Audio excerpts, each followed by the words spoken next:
Alright, I'm kind of at a loss for words right now, just like I'm sure many of you are, because this past weekend, we saw one of the most surprising upsets in the history of the sport of MMA. Really in combat sports, period. In the lead up to this fight, the narrative that was on literally everyone's mind was that this card was just a filler episode. Adesanya was going to go in there, get a quick knockout, and then it's back to the buildup of Adesanya versus Dricus du Plessis. But Sean Strickland went out there and shocked the world. And I think Sean probably even shocked himself too. There was a gigantic difference in body language for both fighters as they walked into the arena and into the cage. Sean Strickland was visibly nervous. The guy looked uncomfortable. He even talked about in the lead up to this fight how there's a good chance he was just gonna go in there, get concussed, get knocked out, and that's it. Meanwhile, Adesanya walked in there as confident as can be. But once the fight actually got started, it looked like Strickland, with his non-stop sparring, looked to be way more comfortable inside the cage. The direction the fight was going to go was pretty obvious from the first round. Adesanya struggled to get his distance, struggled to measure his range,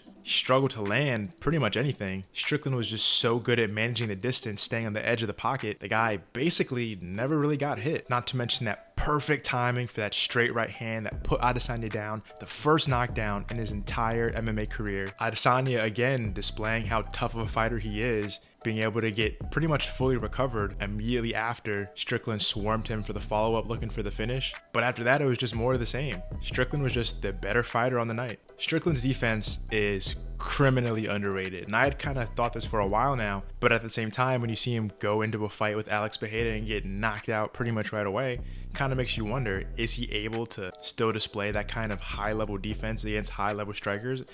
And tonight he proved that he absolutely can. The most shocking thing to me in this fight, besides the knockdown of course, was the fact that for the first time we saw Adesanya, the bigger fighter, the longer fighter in terms of wingspan, completely overreaching on many shots in there, giving Sean the opportunity to capitalize with counters, which is just so confusing to see because Sean basically did to Adesanya what Adesanya does to everyone else. Sean Strickland was so good at managing distance and with his timing because the majority of his training is just sparring. And for the most part, the guy has an extremely boxing heavy approach, a boxing heavy style, and there's countless videos of him even sparring fans in just pure boxing. In a way, I think Sean pretty much exploited the same thing that Jake Paul's been exploiting in all of his boxing matches against MMA fighters, and that is that most MMA fighters, even at the highest level, are not necessarily the best boxers. And when it comes to that mid and close range, especially trading in the pocket, a lot of MMA guys aren't the highest level at it. Even someone like Israel Adesanya, who is a really good kickboxer, we know him from taking advantage of his length and his size by picking people apart on the outside and then coming in for the kill once they've been immobilized by non-stop leg kicks. But Sean, constantly on the aggressive, constantly on the front foot, pushing Adesanya back towards the cage, forced Adesanya to stay within Sean's range where he can land punches too. And at the end of the day, when it comes to that in close boxing, again, Sean's just better. He might even be one of, if not the best guys in the entire UFC when it comes to that boxing range, especially because even when he comes in that close, his reaction time is just so high level. He can find ways to not get hit by staying just on the edge of the pocket or by putting up a high guard. What Sean's game plan really boils down to is he wasn't scared. As we've seen with some earlier fights in Adesanya's career, there's a lot of power punchers he's fought in, like Jared Cannonier, like Yoel Romero, who come in there waiting for Izzy to throw first and looking to counter, but aren't necessarily walking Izzy down, throwing shots at him. I think for pretty much the first time, Adesanya had someone in his face that was constantly applying pressure, trying to move him back towards the cage, and wasn't really too worried about what was coming back at him because, again, Sean with his high-level defense understood how to avoid damage while being on the front foot. With as much as Sean talks, I think a lot of people started to forget about the fact that he is extremely high level on the feet. And when you look at his last few fights, taking away the Alex Pereira loss, the guy's been getting the better of boxing exchanges against most of his opponents for a while now. So what's next? For Adesanya, who likes to stay active, this might be a bit of a blessing in disguise. We all see what's been going on with Conor McGregor outside of this recent stretch of whether or not he's in the USADA pool. The biggest problem getting Conor McGregor fights is that no matter what, he has to headline. While Adesanya is still also one of the bigger stars in the entire UFC, now that he no longer has a belt, I see him as the kind of guy that probably wouldn't mind being a co-main event to someone like Alexander Volkanovski or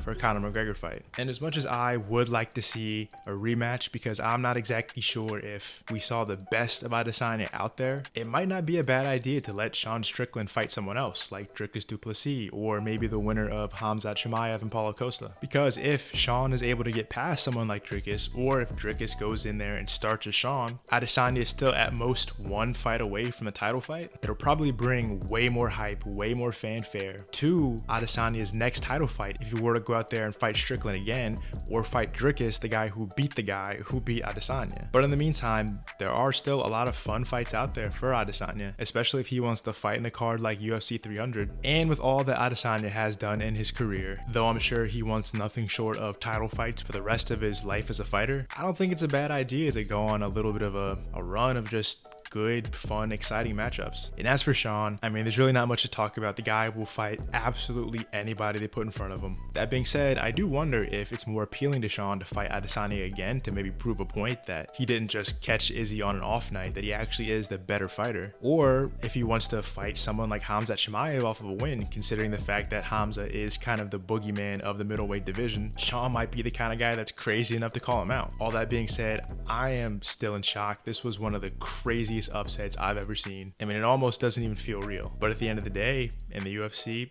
absolutely anything is possible and no fight is a guarantee. Thanks for watching.